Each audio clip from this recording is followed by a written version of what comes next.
Здравейте, чичове! Останаха няколко дни до откриването на косматия лов и настроението е много бойко. Днес съм извадил едно ножче за дране. То ми е направено от Йоко. Стоманата е D2. Тази стомана всъщност не е най-екзотичната, най-скъпата, най-твърдата, но тя е една от най-износоустойчивите стомани на пазара и е така, да се каже, работния кон в ловните ножове. Много трудно се затъпява, не е твърда като тия прахови някакви съвременни на 64-67 единици. На 60-61 е закален този нож. Не съм много сигурен, но е някаква жилава и трудно се точи. И понеже ме питат непрекъснато за D2, става ли камък, аз отговарям да, за всичко става, включително за най-екзотичните стомани, които са закалени на по 67 единици. Аз съм показвал в предишни клипчета как точно на 67 единици нож. Сега ще наточа тоя от D2. Много удобен за дране. Сега тук особеността е, че има къса права част и голям корем.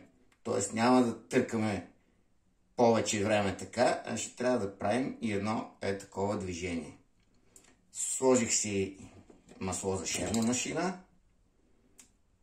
Имам VD40, показвам го, за да го запомните, защото ме питате с какво. Сега, ъгъла. Не искам да сменям ъгъл, няма да ползвам сивата страна на камъка, ножа няма щръпки, няма да сменям ъгъл. Ъгъла се усеща, когато тръкнете напред с ножа и усетите, че зацепва в камъка. Надигате леко и усещате. Ето. Тук вече на кожата се усеща по-лесно. Там направо спира, ако натиснете, ще го срежете. Аз съм го мерил, то е 20 градуса. Мерих го с ъгломер. В момента, в който правейки така, дигайки леко, започне да задира апекса или върха на режещия ръб, това е ъгъла, на който е заточен в момента ножа. И започвам. Чувате ли?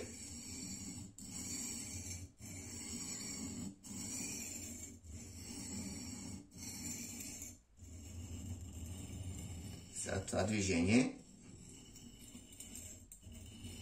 малко ще трябва да го отработите, ама не е чак толкова трудно. Като се стараете през цялото време да си спазвате ъгъла. Ако лашкате ножа е така и ъгъла се мени постоянно, няма да успеете. Или е така го влачите и го излачвате до върха. Напред същата работа. Търкате и го въртите. Сега го показвам бавно, защото много хора за първи път фащат. Коса ме излезе. Той излезе, защото аз съм казал и в предишни клипчета, не си оставям ножовете да станат като релси тъпи, като мотики, така че да трябва да ги стържа на сивата страна.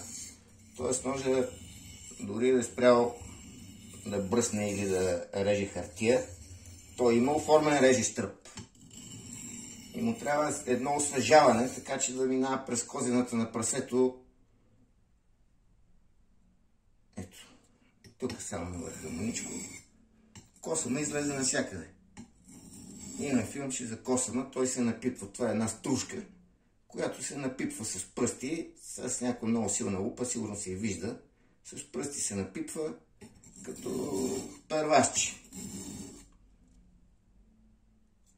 И сега от другата страна, под същия ъгъл. С тая ръка придържам острието, за да не ми прави така. С дясната движа напред-назад. С тая си подпирам и си държа и ъгъла постоянно. Много по-лесно е с тая ръка да си държи човек ъгъла и да не му мърда ножа.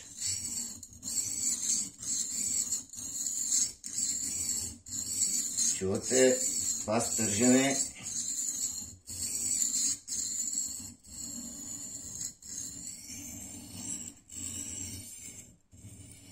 Така стържа агресивен камък, когато отнема метал. Вече сте се убедили обаче и от предишни клипчета и вече 900 човека си купиха Нортън.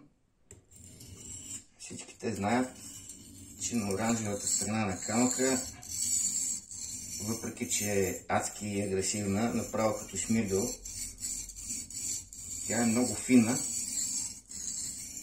и ножовете след това нямат никаква нужда от допълнителна заточка в 99% от случаите. Аз имам водни камъни за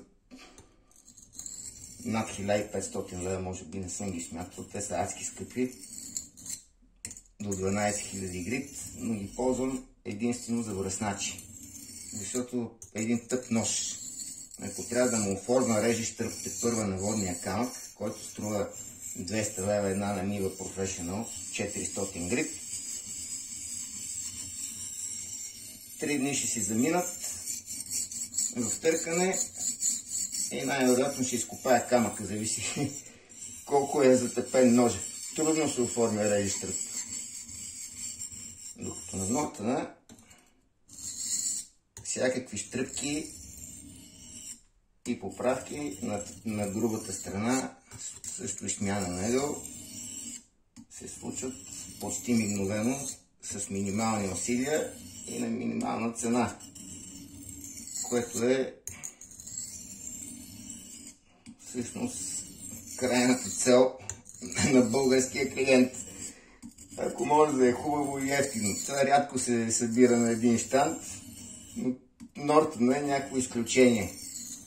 Хубаво и ефтино. И то по-хубаво от разни скъпи неща. Не казвам, че водните не са хубави, напротив. Много са хубави, но са много скъпи, за да ги съсипете.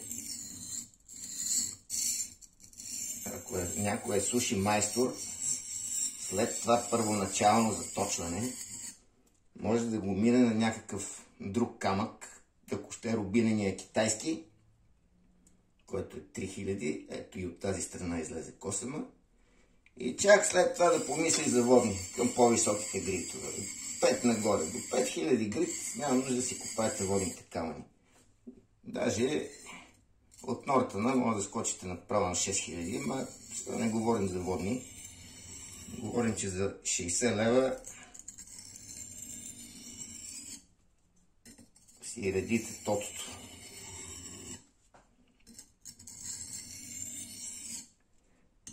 Това сега го правя, за да обера косъма от двете страни, без да натискам. На същия ъгъл, на който съм точил, може и съвсем мъничко да подигна, за да го обере косъма.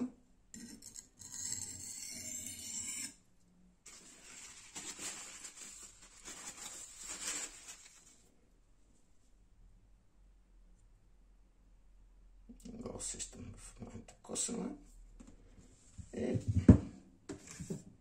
Стропчето. Не подценявайте никога първоначалното заточване на грубо на ножа, ако няма оформен режещ тръп. Ако няма оформен режещ тръп, колкото и да търкате на финото, ще си загубите времето. Трябва да има режещ тръп, оттам нататък е лесно.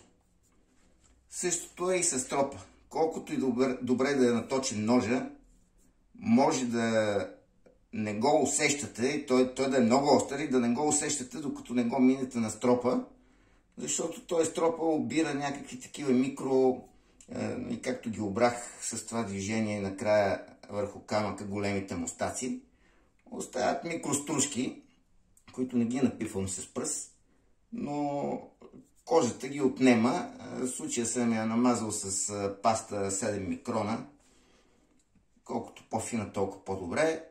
Руските пасти гой са някъде, те са груби от 20 микрона, нещо такова е фината им паста. Средната е 40, тая е 7 микрона. Има ги тук на Beavercraft, зелената паста също е 7 микрона. Да ви покажа лъчето на кожата. Ето, надигам си. Парзаля се. Оп! Запъва. Виждате ли? Това ми е ъгъл. И по този ъгъл почвам да стропвам. Стропването на ножа се извърши само с гърба напред, иначе ще срежем кожата.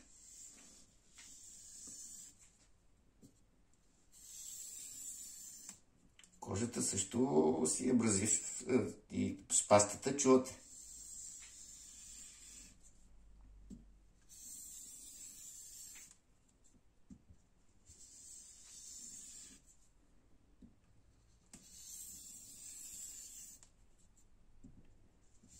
Това не значи, че в гората трябва да ходите с такива стропове, но предварително вкъщи си наточите ножа, когато ги няма тия мустачки, защото те при рязане на нещо, вместо да паднат, те се разперят настрани, пречат на ножа да реже. Те са си там, ако паднат, окей, ама те падат повече на стропа. Ако си режете луканка или месо, я паднат, я не паднат. И викате ми, ножа не реже, той не е наточен. Може да е наточен, но просто си трябва да стропче. Това казвам, да не го пренебрегвате.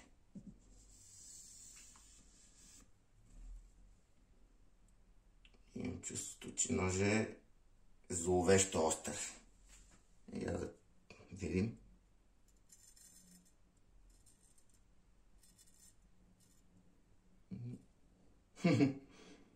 Така ще ги бръснем и прасетата, преди да ги дереме.